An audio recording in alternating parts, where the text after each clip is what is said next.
Et là, c'est les prompteurs, mais il n'y a rien d'écrit. Les voitures américaines, moi, ça a bercé mon enfance. Et puis, on voit ce que c'est devenu. Donc, tout était éphémère. Puis, il y a un raccourci aussi entre le réchauffement climatique, dont on est certainement un peu responsable. C'est un message subliminal.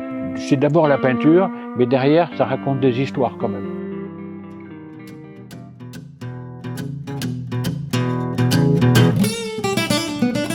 J'ai eu beaucoup d'évolutions. Je suis à 7,8 sur l'échelle de Richter, la question d'âge.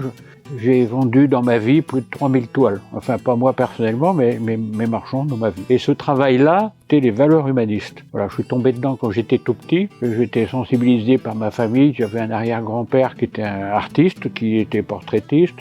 Mon père, on partait en pique-nique dans les années 50 ou 60, et puis il posait son chevalet, puis on revenait avec une toile faite. J'ai baigné un peu là-dedans.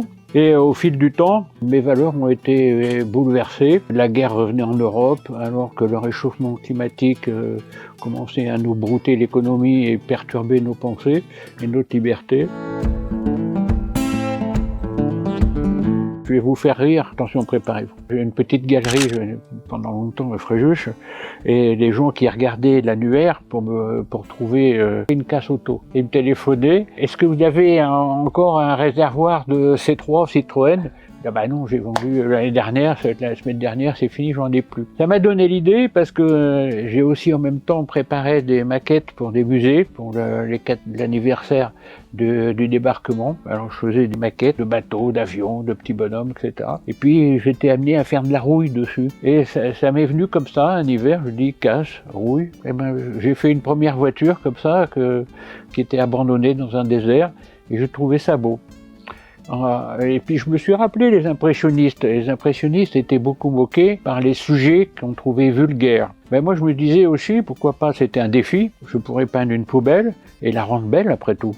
Parce que c'est le regard qu'on porte sur les choses qui donne la beauté ou la laideur. L'objet en lui-même, il n'est rien du tout que la signification qu'on lui donne.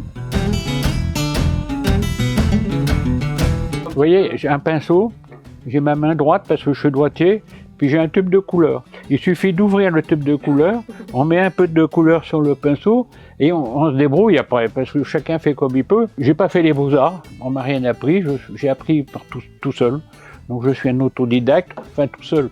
Mon père peignait, comme je vous disais, dans la campagne, et puis je faisais des aquarelles ou des dessins à côté. En le regardant, c'est comme ça que le peu que je sais, j'ai appris. Mais heureusement que j'ai pas fait les beaux-arts, parce que je pense que j'aurais été formaté.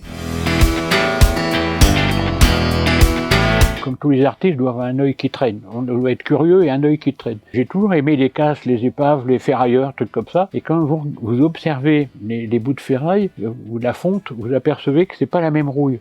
La rouille, elle est polyforme. Elle peut être, plus c'est épais, plus la couleur est foncée. Et plus c'est fin, la tôle va se trouer. Donc ça commence par un point de rouille marron.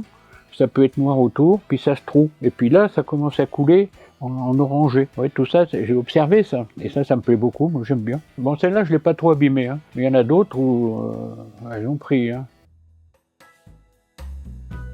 Et là, on me fait un vernissage exceptionnel en plein festival de Cannes, rue d'Antibes. Ils vont exposer une voiture une Porsche qui a couru au Mans. Ils vont mettre cette voiture dans la galerie au milieu de mes toiles. Alors là, on n'a jamais fait ça. Franchement, je termine en beauté. C'est mon bouquet final.